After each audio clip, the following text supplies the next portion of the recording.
આ નકશામાં ભારતની આસપાસ દેખાતી ચેનને સ્ટ્રિંગ ઓફ પર્લ્સ કહેવામાં આવે છે, જે હિન્દ મહાસાગરમાં પગ પેસારો કરવા માટેની ચીનની એક સ્ટ્રેટેજી છે. આ હેઠળ ચીન હિન્દ મહાસાગરમાં 9 પોઈન્ટ્સ પર બંદરો, નેવલ બેઝ, હવાઈ પટ્ટી અને પોતાના જહાજો માટે જગ્યા બનાવી રહ્યું છે. તાજેતરમાં સંસદીય સમિતિના અહેવાલમાં એવું કહેવામાં આવ્યું છે કે હિન્દ મહાસાગરમાં ચીનના વધતા પગલા ભારત માટે એક મોટો પડકાર છે.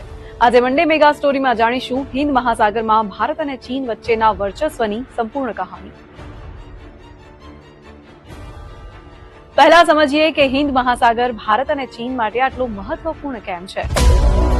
હિન્દ મહાસાગર ઓસ્ટ્રેલિયાથી આફ્રિકા અને ભારતથી દક્ષિણી મહાસાગર સુધી ફેલાયેલો છે.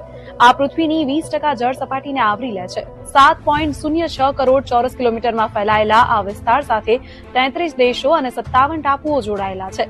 ભારત તેનું કેન્દ્ર છે અને અહીંથી વિશ્વના 80% દરિયાઈ તેલ સપ્લાય થાય છે. વિશ્વના 4 સૌથી મહત્વપૂર્ણ દરિયાઈ ચેકપોઇન્ટ્સ આ જ વિસ્તારોમાં છે: સુએઝ કેનાલ, બાબ અલ મંદેબ સ્ટ્રેટ, હોર્મુઝ સ્ટ્રેટ અને મલાક્કા સ્ટ્રેટ.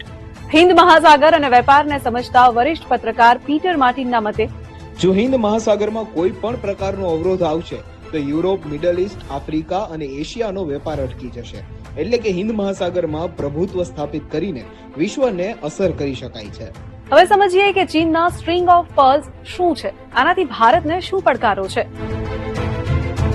ચીને સ્ટ્રિંગ ઓફ પર્લ્સ દ્વારા 9 વ્યૂહાત્મક આધારો પર પકડ બનાવી છે, જેમ કે કંબોડિયાનું ડ્રીમ બેઝ, મ્યાનમારનું કોકો આઇલેન્ડ અને કોકપ્યુ બંદર, બાંગ્લાદેશનું ચિટગાંગ, શ્રીલંકાનું હમ્બનટોટા, માલદીવ, પાકિસ્તાનનું ગ્વાદર બંદર, આફ્રિકાનો જીબુતી બેઝ અને સેશેલ્સનું વિક્ટોરિયા બંદર.